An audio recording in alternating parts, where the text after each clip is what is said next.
in this morning, and I'm wishing for everyone a wonderful and a blessed Sunday. And in the news this morning for November 5, 2023, police report progress in probe of Gabriel King's murder.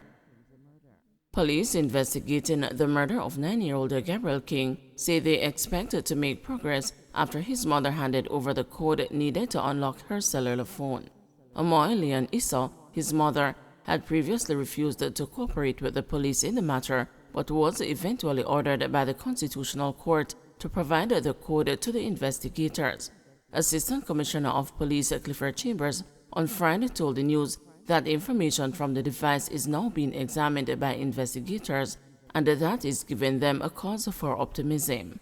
Our investigators are now processing data from the gadget, he confirmed, adding that while it is early days yet, we are comfortable that the manifestation of the investigation will yield some. Gabriel was reportedly abducted from his mother and later found dead in her vehicle, which was abandoned off the Fairfield Main Road in Montego Bay. Mrs. Leon Issa told investigators she was attempting to navigate a pothole when armed thugs hijacked her vehicle and sped off with her child. Cops are waiting forensic results to determine cause of death of body found in drain. The Trelawney police are awaiting forensic results to determine what caused the death of a man whose body was found afloat in Falmouth's dragline, a massive earth drain that runs across sections of a town to the sea on Thursday afternoon. Residents have identified the deceased as T.J. Douglas, also called the Droopy, of Zion Martha Bray in the parish. Reports from the Corporate Communications Unit, the communications arm of the Jamaica Constabulary Force, are that about 4:15 p.m., residents summoned the police after the body was seen afloat in the large drain. The body was subsequently fished from the water by members of the fire brigade. The police are also awaiting forensic results to determine the identity of a partially decomposed female body, which was discovered in Falmouth on Saturday, October 29.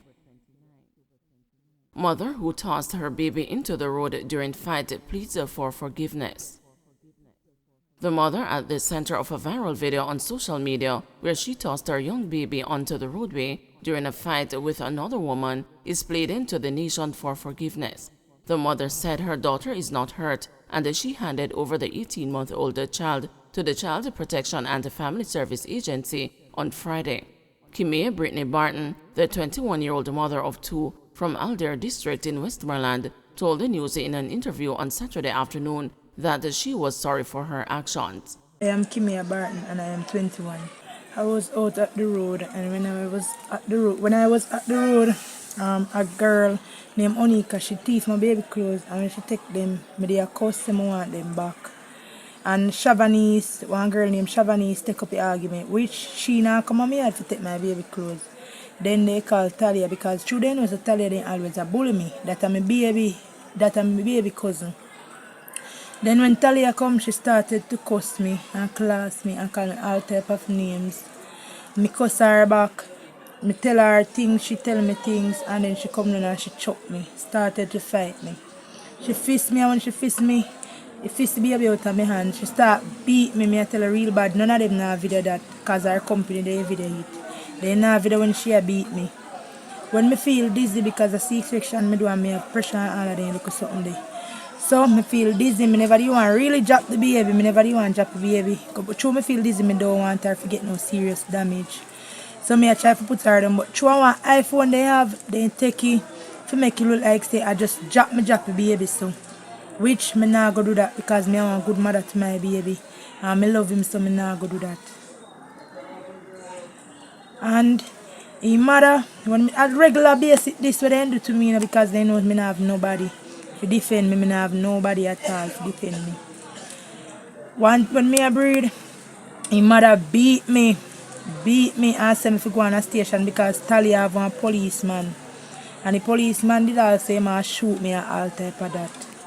And me go station, go report it. Every time, because they know me not nobody to step up for me, me not have no money, me not have nothing at all. So when they do this now, they feel like it all get away. I send her in because me know me not wrong and me not run away because me love my baby and me know me not wrong. This is a regular habit what they normally do to my baby. They even tell the boy Rashid don't mind the baby. Me have to buy baby clothes by my own. Me not trouble them. Me move out of the house because me did live with them. Rent one house to myself. One room and I start my life. I catch up me hear them and I get me look at things then. Me look at me change for buy pampers and stuff. They not give baby nothing. I want to tell the world I'm so sorry because I feel dizzy that the baby drop out of mine. I'm so sorry. I am a good mother and I will not do that. If I was in the right mind, I will not do that to my child. Because I know how serious it is, so I'm not going to do that to my child. And I know Twinkle just 6 months. If she get one serious lick, she dead, me gone to prison. I'm not going to do that and I know so I'm going to go to prison by the end of the day and I don't have nobody to help me. But this is a regular habit what they normally do. But then them attacks, them a say they never video if you put up it and something, but anyway, it get away. And the girl now, she run away, she gone because she know she wrong and she do it and she had to talk about how she sorry if you put up here and there something. I hope. You know, I love my baby. Even when my breast are leak, me cry night, me cry day, me cry. Because I love my baby and my baby no deserve to go home. None at all. Twinkle a baby. Cop shoots a man outside a nightclub in Trelawney. A man was shot dead by a policeman during a confrontation outside a nightclub in Falmouth, Trelawney, Saturday morning. The man, identified as a 25-year-old Andrew Hall from Scarlett Hall in Trelawney, was reportedly shot after attacking the cop, who is said to be a constable from the Stewart Town Police Station. Reports indicated that around 5:10 a.m., the two men were among patrons outside the nightclub when an altercation developed between Hall and another man. The constable intervened and tried to separate both men when Hall reportedly began punching him in the face repeatedly. It was further reported that the policeman pulled his private firearm and fired 3 shots, hitting Hall in the right side of his body. Hall, police said, was assisted to the Falmouth Hospital where he succumbed to the injuries. The Independent Commission of Investigations has commenced a probe into the incident. Cops seek motive in Spanish Town man's murder. Police are still trying to determine a motive for Friday's killing of a man at the Cecil Gardens in Marchpen, Spanish Town, St. Catherine. The deceased has been identified as a 35-year-old Christopher Hemmings, otherwise called Ratty, a construction worker of a Cecil Gardens address. It was reported that around 5:30 a.m., residents heard loud explosions and later stumbled upon the body of the now deceased, suffering from what appeared to be gunshot wounds. Residents summoned the police, who saw Hemmings lying on his back with gunshot wounds to the head and the upper body. The body was clad in a green t-shirt, blue jeans pants, and brown Clarks.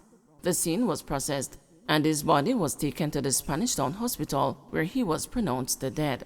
Police said they have so far come up empty-handed in their initial investigations into the killing, but are continuing their probe with the aim of making a breakthrough soon. Church group fears increasing antisocial behavior arising from proposed new guidelines on school devotions.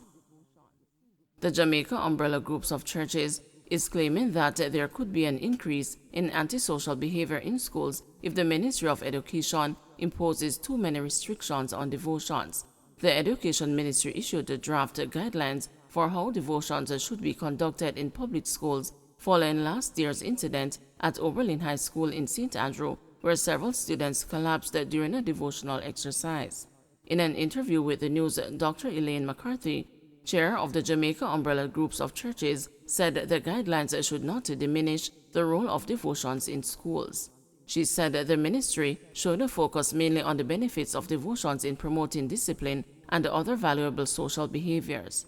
According to Dr. McCarthy, there are children who only learn about religion while at school. So instead of being so unkind to each other, they would maybe remember a verse or a so that was shared with them at devotion, which would help to guide them in terms of how they would react to others around them. So the whole absence of this kind of spiritual environment, I think, has contributed significantly to the lawlessness in the schools. I really think so. For some of them, they are not exposed to going to church like either Saturday or Sunday. So when they come to school, then they would kind of get that exposure. Now, when you kind of take that away, either you reduce the time period, or instead of having it maybe on a daily basis, it might be once per week. So the whole effect of it becomes a little less than it was before. So what you could have is a concurrent running of devotions for the different groupings, so that at the end of the day, nobody, because basically it was the Christian religion that really shaped the devotions. So since that is one of the areas of concerns, the suggestion was made that, okay, what you do is have the concurrent groups meeting at the same time, but we should ensure that the devotion aspect in schools are upheld.